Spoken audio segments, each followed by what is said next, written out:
Bon, j'espère que vous allez bien. Je ne vous ai pas fait de update de mon opération. Regardez mon poignet, comme c'est pas beau. C'est pas glam du tout. Regardez, c'est encore bien tordu. J'ai des belles... il y a Laura derrière. J'ai des belles cicatrices. J'en ai une plus grosse que l'autre. Je suis un petit peu deg, mais je vais vous raconter. Une anesthésie locale. On va en parler là, parce que c'est vraiment quelque chose. Du coup, pour ceux qui ont suivi et pour ceux qui n'ont pas suivi, un petit peu les choses dans le contexte, je me suis fait opérer du poignet il y a à peu près 1 mois et demi, tout simplement parce que j'ai fait une chute à cheval, vraiment une chute tout bidon. Je suis juste retombée sur mes mains, qui fait que je me suis luxé le poignet, donc j'allais dans le vide. Et arrivée à l'hôpital, en fait ils se sont rendus compte que j'avais le scaphoïde fracturé et les ligaments déchirés. Du coup, je suis restée hospitalisée. Ils m'ont opéré d'urgence pour me mettre des broches aux ligaments et une vis dans le scaphoïde. Je suis restée 1 mois et demi plâtrée et je me suis fait opérer il y a 2 jours pour pouvoir m'enlever les broches. Puisque les broches sur mes ligaments, je ne pouvais pas les garder, c'était pas nécessaire de les garder. Que la vis au scaphoïde, je la garde à vie. Donc, je garde la vis et je me fais opérer il y a 2 jours pour pouvoir me faire enlever les broches. On me précise que contrairement à la première opération où ça a été la pose des broches et que tout était déchiré, fracturé, etc. C'était une longue opération de 2 heures sous anesthésie locale. Mon bras était complètement endormi. On pouvait me mettre une poêle brûlante que je n'aurais rien senti, mais j'étais censée être réveillée. Sauf que pour la première, ça c'est la première opération il y a 1 mois et demi. Je me suis, en fait j'ai fait une crise d'angoisse, je leur ai dit que je me sentais endormir mais pas en anesthésie générale. En fait c'est un peu un truc qui m'a ajouté et du coup j'ai dormi. Sauf que pour cette opération d'il y a 2 jours, c'était une opération pour retirer uniquement les broches qui durait à peu près 10 minutes.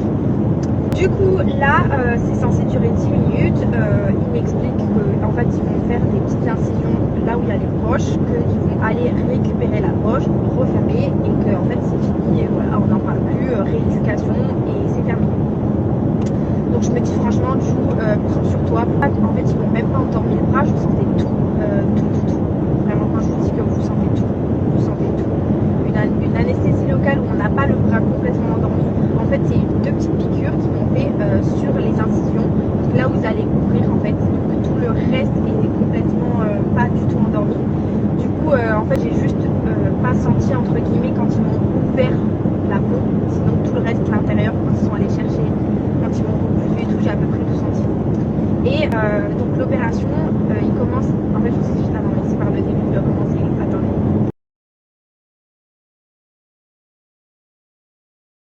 Voilà le début de comment ça se passe. Je m'allonge sur la table et en fait ils me coupent là. Et moi je leur dis s'il vous plaît faites attention parce qu'en fait ça fait 3 semaines à peu près que je me plains à mon mari, que j'ai super mal sous la résine, j'ai une douleur, j'ai comme l'impression qu'il y a la broche qui me coupe tout l'intérieur de ma chair. En fait je sais pas comment expliquer, c'était une douleur insoutenable. Et je me disais que c'était dans ma tête et que peut-être que voilà je supportais pas forcément les broches et tout. Il m'enlève la résine et qu'en fait toute ma peau était ouverte et que j'avais un trou à peu près de la taille d'un... Le trou il était rond comme ça, franchement c'était gros comme ça, voilà. Et on pouvait passer un doigt pour aller à l'intérieur de mon poignet quoi. Clairement ça faisait 10 jours que j'étais ouverte et qu'on voyait la broche à travers mon poignet. Quand la chirurgienne se rend compte qu'en fait je suis ouverte depuis tout ce temps, elle me dit effectivement je comprends pourquoi vous avez mal. Moi je me dis dans ma tête finalement je suis pas si folle que ça parce que je faisais que me dire que je me plaignais pour rien en fait, pas du tout. Mais l'avantage c'est que du coup pour l'anesthésie locale en fait elle a juste eu besoin d'endormir la zone et de venir tirer la broche. Je vous cache pas qu'on sent vraiment tout et que j'ai eu l'impression comme ça alors qu'en fait une broche c'est vraiment très fin et c'est tout petit, genre ça fait à peu près cette taille, c'est genre la taille d'un tout petit clou. Et donc elle m'enlève ça, ce côté ça se passe bien, du coup ça prend 2 secondes, je me dis franchement on n'est pas loin des 10 minutes, allez c'est bientôt terminé. Elle m'enlève la deuxième, on n'en parle plus. Mais sauf que là, la deuxième broche, ça se passe pas comme prévu. En gros l'opération qui devait durer 10 minutes dure entre 30 à 40 minutes. En anesthésie locale franchement c'est très long. Du coup elle me fait l'incision sur le deuxième côté où il est censé être la broche. Et là, en fait, je sens que ça commence à être long et je leur pose la question, je leur dis, moi, mais il n'y a pas un petit souci, genre, c'est un petit peu long là. Et elle me dit, oui, je suis désolée, en fait, la broche, quand on essaye de l'attraper, ben, en fait, elle s'enfonce. Et je me dis, ok, mais j'espère qu'elle va pas s'enfoncer trop loin, si elle finit dans mon coude, genre, on fait comment, quoi. Et du coup, en fait, je me dis, allez, ça va, prends sur toi, franchement, c'était très dur. Franchement, les gars, si vous avez l'occasion de vous faire shooter, endormir, ou vous faire une anesthésie générale, même pour un tout petit truc comme ça, faites-le, parce que je vous jure que c'est vraiment, franchement, c'est chaud. Si vous êtes sensible et si vous êtes douillet, franchement, ne le faites pas, parce que moi, ça m'a traumatisé. Genre, vraiment, je suis sortie, j'avais la nausée. Pendant toute la journée, j'ai dormi tellement ça m'avait ensuqué. En gros, pendant à peu près une bonne trentaine de minutes, en fait, je sentais la chirurgienne et le médecin, enfin la personne qui était avec elle, être en train de me trifouiller l'intérieur du poignet et essayer de récupérer cette fameuse broche qui faisait que s'enfoncer. Et je les sentais avec leurs ustensiles à l'intérieur.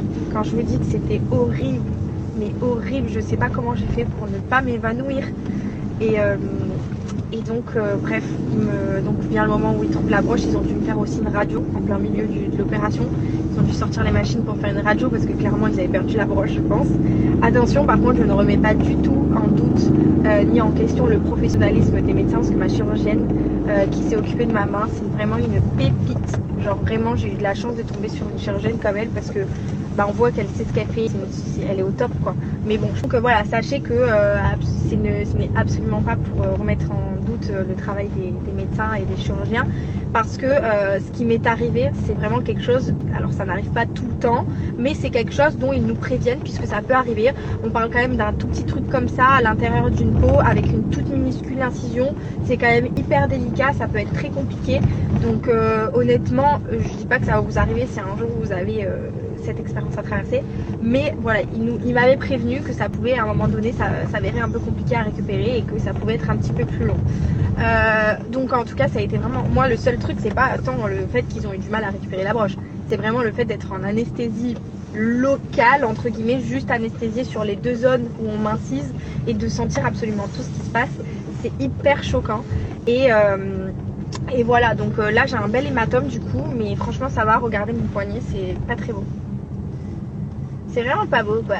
Du coup voilà, sinon je suis quand même contente d'avoir enlevé ce plâtre et de plus avoir les broches à l'intérieur. Bon, j'ai quand même ma petite vis, je ne risquerai pas de sonner au portique des avions. Figurez-vous que maintenant ils font des trucs technologiques qu'on sonne plus au portique.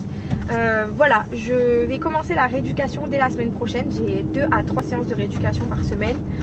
Pour l'instant j'ai aucune mobilité ni aucune force, je peux même pas porter mon téléphone de la main droite, mais vu que je suis gauchère, franchement je suis contente, parce que du coup ça fait un mois et demi que je suis pas réellement handicapée de la main, parce que du coup bah la main droite je m'en sers pas vraiment puisque je suis gauchère. Donc ça c'est vraiment pour le coup dans ma malchance, j'ai eu de la chance. Et voilà, je vous ai tout raconté, franchement c'était très délicat.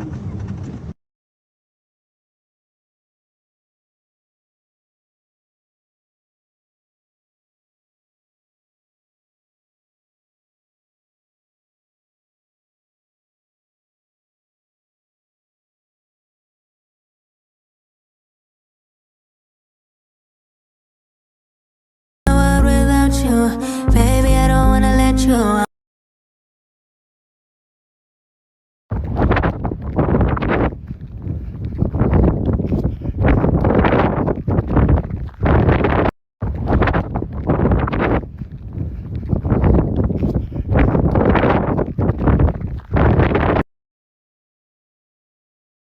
Famille, comment allez-vous? Bonjour tout le monde. Tout autour de ce lac, j'ai fait presque 6 km. Je me suis régalé. Et puis après, j'ai eu ma production au téléphone. Donc un petit moment avec Banidi.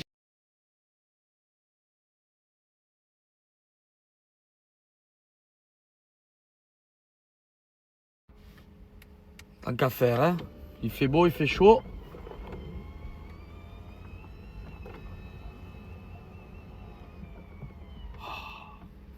Pas bien.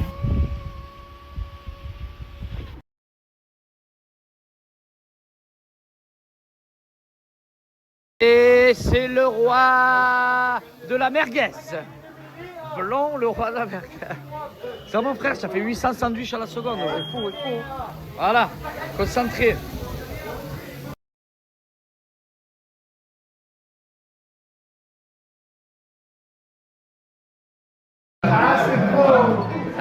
Cochabamba. Vous l'aimez le bar, hein? Vous l'aimez le bar, hein? Cochabamba. Regardez lui, hein. Le patron de ces dames. Comme il est beau à Foss, dans son bar.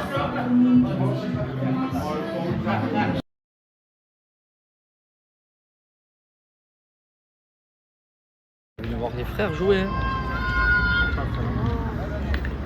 Qui c'est qui m'appelle? Allez, montagne. Tape-lui. Hein. 5 au cas où mon gâté. Tremble pas. Belle.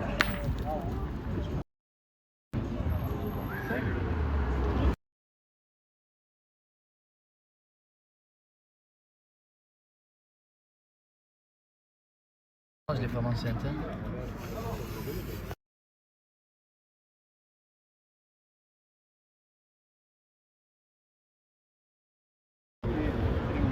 Tu l'aimes la frite, hein? Tu l'aimes la patate, hein? Avec ketchup.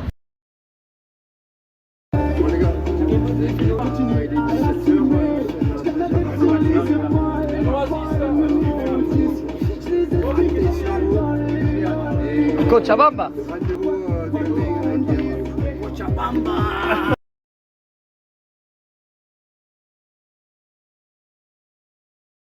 Je viens de finir et de rentrer de faire mon sport. Alors déjà pour commencer, vous avez moins 15% de remise avec mon code promo que je vais vous mettre avec ces petits berlingots que vous allez mettre. C'est de la poudre que vous allez mettre dans 400 ml. Sélectionnez votre saveur sur le site. Il y en a plusieurs, 26 saveurs.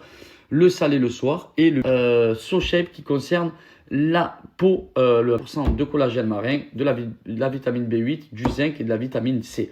Voilà, ça c'est pour tout ce qui est beauté. Ça c'est pour la perte de poids, pour la prise de masse, mais vous pouvez le retrouver directement sur le site SoShape.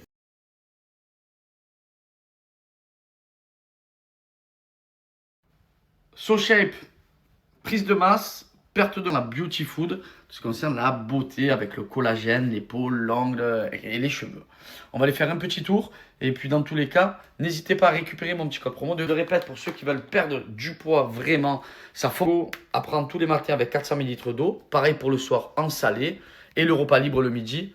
Partez sur une petite salade, du petit poulet, des légumes, même des fruits. C'est pas un souci et vous allez voir que ça peut vous transformer en quelques jours.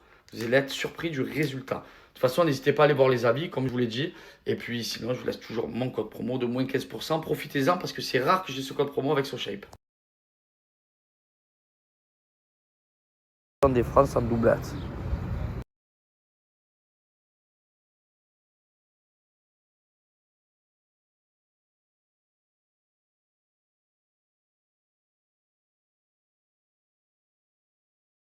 Pour aimer les boules comme ça. Mon collègue est toujours en course et je suis là en train de le regarder. Magnifique. Championnat des Bouches-du-Rhône, des